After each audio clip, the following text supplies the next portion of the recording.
ಭುವನಂ Gaganam February 14ರಂದು ರಾಜ್ಯಾದ್ಯಂತ ಬಿಡುಗಡೆ. ಏನು ಗಾಜಾ ಪಟ್ಟಿಯನ್ನು ವಶಪಡಿಸಿಕೊಳ್ಳುತ್ತೇವೆ ಅಂತ ಇಸ್ರೇಲ್ ಪ್ರಧಾನಿ ಮುಂದೆ ಡೊನಾಲ್ಡ್ ಟ್ರಂಪ್ ಹೇಳಿಕೆ ಬಹಳಷ್ಟು ಚರ್ಚೆ ಕಾರಣ ಆಗಿದೆ.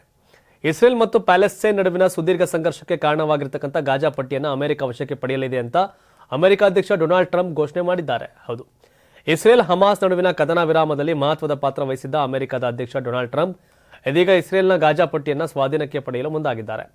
ಈ ಕುರಿತು ಸ್ವತಃ ಅಮೆರಿಕ ಅಧ್ಯಕ್ಷ ಡೊನಾಲ್ಡ್ ಟ್ರಂಪ್ ಘೋಷಣೆ ಮಾಡಿದ್ದು ಅಚ್ಚರಿ ಎಂದರೆ ಟ್ರಂಪ್ ಈ ಘೋಷಣೆ ಮಾಡುವ ವೇದಿಕೆಯಲ್ಲೇ ಇಸ್ರೇಲ್ ಪ್ರಧಾನಿ ಬೆಂಜಮಿನ್ ನೆತಾನ್ಯಾಹು ಕೂಡ ಉಪಸ್ಥಿತರಿದ್ದರು.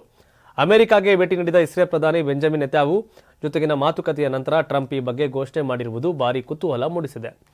ಅಮೆರಿಕದ ನೂತನ ಅಧ್ಯಕ್ಷರಾಗಿ ಪ್ರಮಾಣ ವಚನ ಸ್ವೀಕರಿಸಿದ ಬಳಿಕ ಶ್ವೇತಭವನದಲ್ಲಿ ಇಸ್ರೇಲ್ ಪ್ರಧಾನಿ ನೆತಾನ್ಯಾಹು ಅವರನ್ನ ಭೇಟಿಯಾದ ಟ್ರಂಪ್ ಗಾಜಾ ಪಟ್ಟಿಯನ್ನು ತಮ್ಮ ಸ್ವಾಧೀನಕ್ಕೆ ಪಡೆಯುವ ವಿಚಾರವನ್ನು ಪ್ರಸ್ತಾಪಿಸಿದ್ದಾರೆ ಎನ್ನಲಾಗಿದೆ. ಪುನರಾಭಿವೃದ್ಧಿ ಯೋಜನೆಯಡಿ ಅಮೆರಿಕ ಗಾಜಾ ಪಟ್ಟಿಯನ್ನು ಸ್ವಾಧೀನಪಡಿಸಿಕೊಳ್ಳುತ್ತದೆ ಅಂತ ಡೊನಾಲ್ಡ್ ಟ್ರಂಪ್ ಹೇಳಿದ್ದಾರೆ. ಪುನರಾಭಿವೃದ್ಧಿ ಮತ್ತೆ ಅಭಿವೃದ್ಧಿ ಯೋಜನೆಯಡಿಯಲ್ಲಿ ಪ್ಯಾಲೆಸ್ತೈನಿಯರನ್ನ ಬೇರೆಡೆ ಪುನರ್ವಸತಿಗೊಳಿಸಿದ ನಂತರ ಅಮೆರಿಕವು ಗಾಜಾವನ್ನು ಸ್ವಾಧೀನಪಡಿಸಿಕೊಳ್ಳುತ್ತದೆ. ಈ ಯೋಜನೆಯಡಿ ಪ್ಯಾಲೆಸ್ತೈನಿಯರನ್ನ ಬೇರೆಡೆ ಪುನರ್ವಸತಿ ಮಾಡಲಾಗುವುದು. ಈ ಯೋಜನೆಯು ಎನ್ಕ್ಲೇವ್ ಅನ್ನು ಮಧ್ಯಪ್ರಾಚ್ಯದ ರಿವೇರಿಯಾ ಆಗಿ ಪರಿವರ್ತಿಸಲಿದೆ.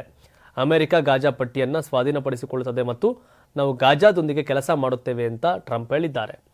ಗಾಜಾದಲ್ಲಿರುವ ನಾಶವಾದ ಕಟ್ಟಡಗಳನ್ನು ತೆರವುಗೊಳಿಸುವ ಮತ್ತು ಸ್ಫೋಟಗೊಳ್ಳದ ಅಪಾಯಕಾರಿ ಬಾಂಬ್ಗಳು ಮತ್ತು ಇತರ ಶಸ್ತ್ರಾಸ್ತ್ರಗಳನ್ನು ತೆರವುಗೊಳಿಸುವ ಜವಾಬ್ದಾರಿಯನ್ನು ಅಮೆರಿಕದ ಆಡಳಿತವು ವಹಿಸಿಕೊಳ್ಳುತ್ತದೆ.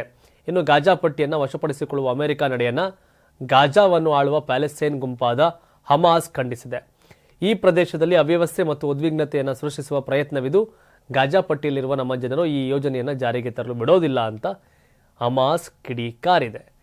ಎಲ್ಲ ಬರೀ ಹುಚ್ಚು ನಿರ್ಧಾರಗಳು, ಹುಚ್ಚು ದೊರೆ, ಹುಚ್ಚು ಅಧ್ಯಕ್ಷ ಅನ್ನೋ ಥರ ಕಾಮೆಂಟ್ಗಳು, ಇವೆಲ್ಲ ನೋಡಿದಾಗ ಡೆವಲಪ್ಮೆಂಟ್. ಬಟ್ ನೋಡಬೇಕು.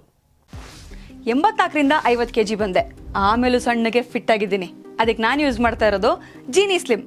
ಸಣ್ಣ ಆಗೋಕ್ಕೆ ಜೀನಿ ಸ್ಲಿಮ್ ಯೂಸ್ ಮಾಡಿದೆ, ಹೆಲ್ದಿನೂ ಅದೇ. ನೀವು ಸಣ್ಣ ಆಗಬೇಕಾ, ಹೆಲ್ದಿ ಆಗಬೇಕಾ? ಹಾಗಿದ್ರೆ ಜೀನಿ ಸ್ಲಿಮ್ ಯೂಸ್ ಮಾಡಿ. ಸಣ್ಣ ಆಗೋದಕ್ಕೆ ಯಾವುದೋ ಪ್ರಾಡಕ್ಟ್ ಹೇಳ್ತಾ ಇದ್ದಾಳೆ, ಏನಾದರೂ ಸೈಡ್ ಎಫೆಕ್ಟ್ಸ್ ಇದೆ ಅಂತ ಯೋಚನೆ ಮಾಡ್ತಾ ಇದ್ದೀರಾ? ಖಂಡಿತ ಇಲ್ಲ, ಯಾಕಂದರೆ ಇದು ಕೆಮಿಕಲ್ ಫ್ರೀ. ಸಣ್ಣ ಆಗಬೇಕು ಅಂದರೆ ಜೀನಿ ಸ್ಲಿಮ್ ಯೂಸ್ ಮಾಡಿ. ಹೆಚ್ಚಿನ ಮಾಹಿತಿಗೆ ಕೆಳಗೆ ಡಿಸ್ಪ್ಲೇ ಆಗ್ತಿರೋ ನಂಬರ್ಗೆ ಕಾಲ್ ಮಾಡಿ.